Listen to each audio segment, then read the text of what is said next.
27व्या वर्धापन दिनानिमित्त जमलेल्या सगळ्यांना मनापासून शुभेच्छा देतो। पहिल्यांदा अमोल कोल्हेजींनी जो विषय काढला की महात्मा ज्योतिबा फुले आणि सावित्रीबाई फुले यांची मालिका बंद करण्यात आली। 2014 सालापासून जेव्हापासून मोदी सरकार आलं त्याच्यापासून विचारांचे स्वातंत्र्य हिरावून घेण्याचं काम मोदी सरकार हे सातत्याने करत आले।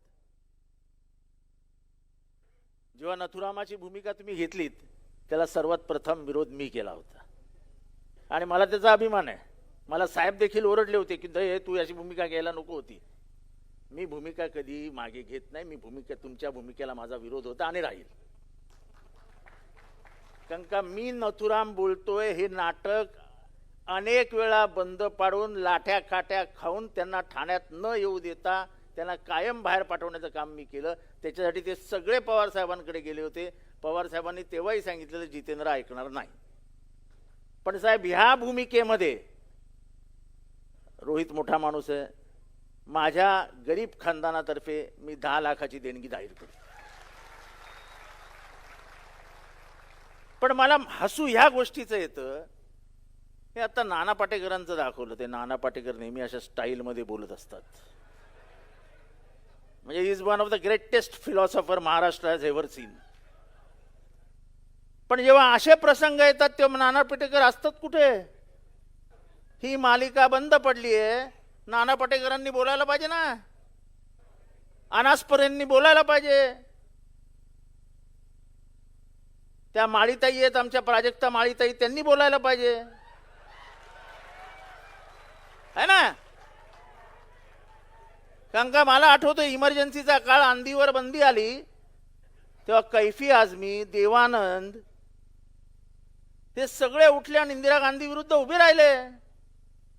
असं आहे की सर्वसामान्य जनांचा आणि चित्रपट सृष्टीचा असा एक जवळचा संबंध असतो। प्रत्येक जण स्वतःला त्या भूमिकेत बघत असतो। आजच्या पिक्चरमध्ये सोडून द्या, पण पूर्वीच्या पिक्चरमध्ये असं व्हायचं की प्रत्येक जण आपल्याला स्वतःला त्या भूमिकेत बघायचा। म्हणजे अमिताभनी एक ढिशुम मारलं की खालनं ढिशुमचे 100 आवाज यायचे। एवढे लोक रममाण व्हायचे त्या ह्याच्यामध्ये भूमिकेमध्ये। पण आजच्याची चित्रपट सृष्टी म्हणजे आपने आम चूस के खाया के काट के खाया। अरे इतकी लाचार फिल्म इंडस्ट्री तर कधी बघितलीच नव्हती यार। म्हणजे अपेक्षा आता कोणाकडनं नाही आहेत। अपेक्षा कोणाकडनंच नाही आहेत।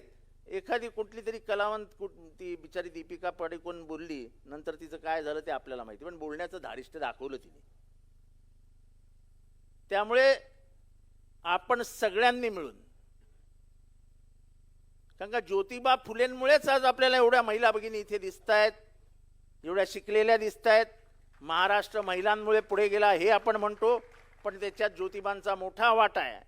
आणि त्या भूमिकेमध्ये जर आपले अमोल कोल्हे साहेब येत असतील आणि सरकार त्यांना आडवं जात असेल तर त्या सरकारला आडवं करून महाराष्ट्राची जनता या भूमिकेला पाठिंबा देतं हे दाखवण्याचं काम आपण केलं पाहिजे। बघा कसा फरक असतो नेतृत्वामध्ये। आज आंतरराष्ट्रीय वर्तुळामध्ये ही चर्चेची गोष्ट आहे की ट्रम्प उठतो आणि म्हणतो मोदी का राज इस्तीफा तो मैं 2 मिनट में लूंगा। I can just sack Modi in 2 minutes. असं आहे की एक देशाचा अध्यक्ष एका देशाच्या पंतप्रधानावर टीका करतो की मी तुला 2 मिनिटात घरी पाठवू शकतो आणि देश शांत राहतो, त्यांचे समर्थक शांत राहतात। मला आजही आठवत आहे की जेव्हा पाकिस्तानचा युद्धाचा काळ होता, पाकिस्तान विरुद्ध युद्ध केलं जाईल अशी वातावरण निर्मिती झाली होती आणि इंदिरा गांधी अमेरिकेला गेल्या होत्या, तेव्हा निक्सननी इंदिरा गांधींना सांगितलं की you cannot take this decision of interfering in Pakistan's internal affairs. तेव्हा इंदिरा गांधींनी व्हाईट हाऊसमध्ये त्यांना सांगितलेलं की मी माझ्या देशाची नेतृत्व करते, लोकांनी मला नेतृत्व दिलेलं आहे। माझ्या बाजूच्या देशामध्ये जर अत्याचार होणार असतील ते थांबवण्याची जबाबदारी माझ्यावर आहे। पाकिस्तानचे 2 तुकडे केल्याशिवाय मी शांत बसणार नाही। तुमच्याकडनं अक्कल शिकायला मी इथे आलेली नाही। मला वाटतं असं नेतृत्व हवं ना. काय एप्स्टीन फाईलची कमाल आहे, ट्रम्पच्या हातात काही वेगळी कागदपत्र आहेत, काय आहे काय? तो जो उठ सूट मोदींना घाबरवण्याचं काम करतो, तो मोदींना दम देत नाहीये, तो या देशाला दम देतोय. आज आपली देशाची जी परिस्थिती झाली आहे तेलाची, ती केवळ आणि केवळ ट्रम्पमुळे झालेली आहे. आपली इराणची दोस्ती होती ना, इराण हा आपला मित्र देश होता, पण केवळ आपल्याला अमेरिकेच्या बाजूला जायचं म्हणून एक दिवसासाठी आपले मोदी साहेब इस्रायलला गेले. आज इस्रायलने काय केलंय? ज्यांची 1 इंच जमिनीची मालकी नव्हती, त्या इस्रायलने पॅलेस्टाईनची सगळी जमीन ताब्यात घेतली. आज गाझा पट्ट्यामध्ये लोकांना जेवायला मिळत नाही.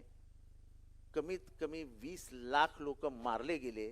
त्याच्यातले 2 ते 2.5 लाख लोक वयाच्या 1 वर्षाच्या आतमधली बाळ होती. इतका निष्ठुर आणि क्रूर जर समाज होणार असेल आणि समाजातनं त्याच्या विरुद्ध आवाज निघणार नसेल तर काय बोलायचं?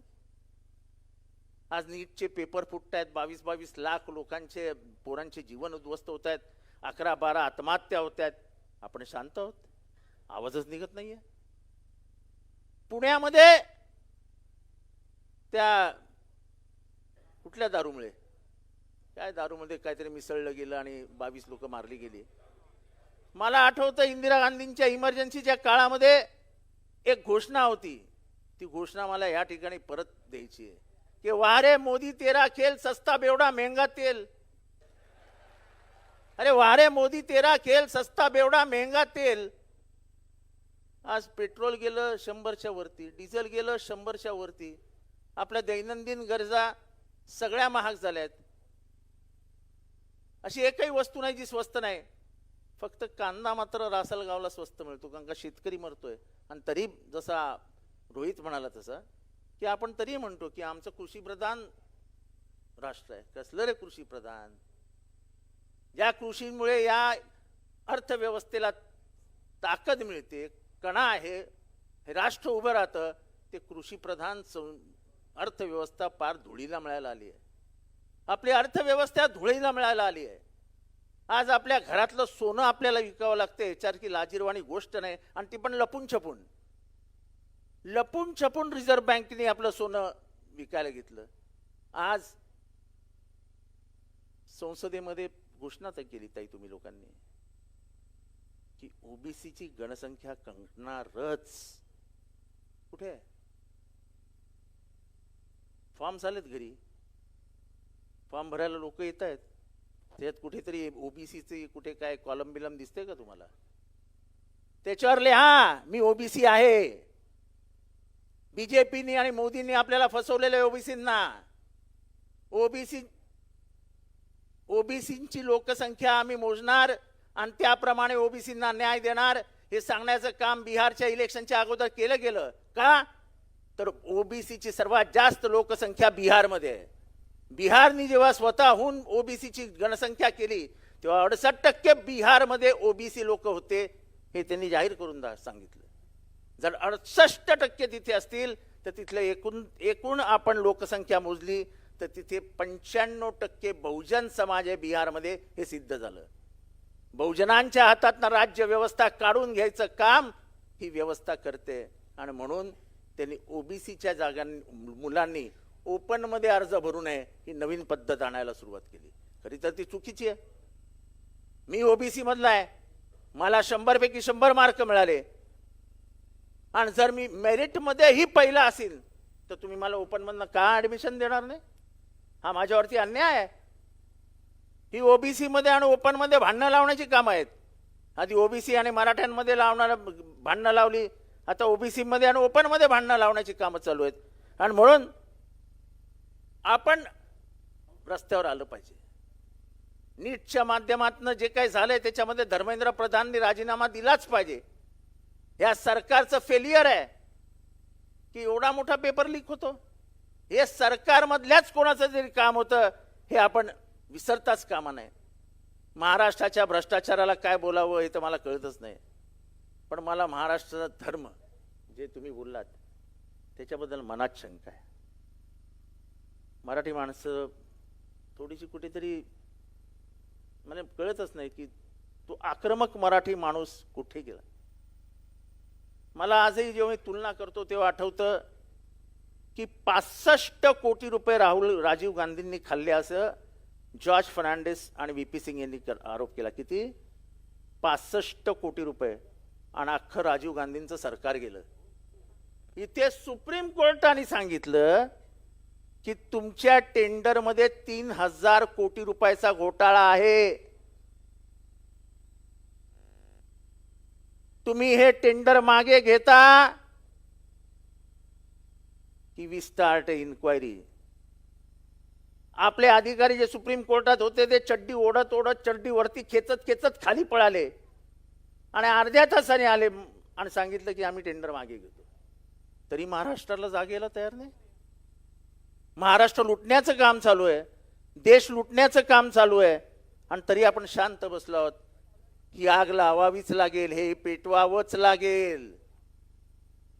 नाही डबगाईला गेलेला देश आपण तर निघून जाऊ, पण आपल्या पिढी म्हणजे आपल्या हातात जो काँग्रेसच्या वारशाने एक समृद्ध देश दिला होता, तो समृद्ध देश का बोलले ना साहेब आमचे, ते पण भारतात नाहीत बोलत. अच्छे दिन आएंगे ते भारतात बोलले, पण बुरे दिन आएंगे हे परदेशात जाऊन बोलतात. अरे आम्ही भीक मागणार होते परदेशात तरी नका सांगू. आमच्या घरात येऊन आम्हाला गपचूप सांगा ना, अरे भिका मागाव्या लागणार आहेत.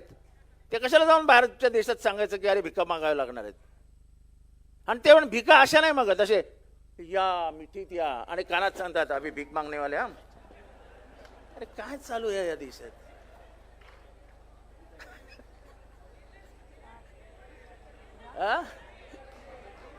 ते मेलोडी जास्त पर्सनल जाऊ नये कोणाबद्दल. जाऊ दे, मजा करतायत तर करू द्या ना यार. आपल्याला नाही मिळत तर कशाला जळता. त्याच्यामुळे मला तुम्हाला एवढंच सांगायचं आहे, मला एवढंच सांगायचं आहे, अभिजित दिपके हा काय माझा मित्र नाही, मी त्याला ओळखतही नाही. पण कुठनं त्याने एका क्षणात काँग्रेस जनता पार्टी काढली. खरं ते आपण पकडायला आहोत. जे काही मुख्य न्यायाधीश स्वतःच्या खुर्चीवरनं इथल्या तरुण वर्गाला कॉक्रोच म्हणण्याचं पाप केलं, त्या कॉक्रोचची मिशी पकडण्याचं काम बरोबर अभिजित तिपकेने केलं. म्हणजे तो जो मुख्य न्यायाधीश ना, तो दररोज संध्याकाळी डोक्याला हात लावत असेल की मी काय केलंय, काय 16 मिलियन काय 25 मिलियन काय त्याला समर्थन मिळालं ते मिळालं. पण जंतर मंतर वरती गोळा झालेली गर्दी हे बरंच काही खुणवून जाते. त्याचं उद्या का परवा पुण्यात आंदोलन आहे आणि तो अराजकीय करतोय. तो कुठल्याही राजकीय पक्षाचा पाठिंबा घ्यायला तयार नाही. मी माझं भाषण संपत नाही तोपर्यंत थांबणार नाही. त्यामुळे उगाच स्टॉप बीपचे येत जाऊ नका. तेव्हा तो पुण्यात जातोय.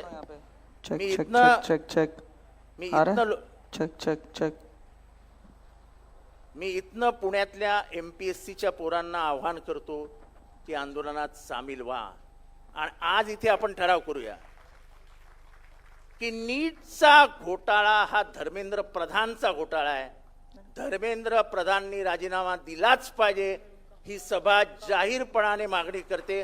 सर्वांनी हात उंचावून त्याला पाठिंबा द्या.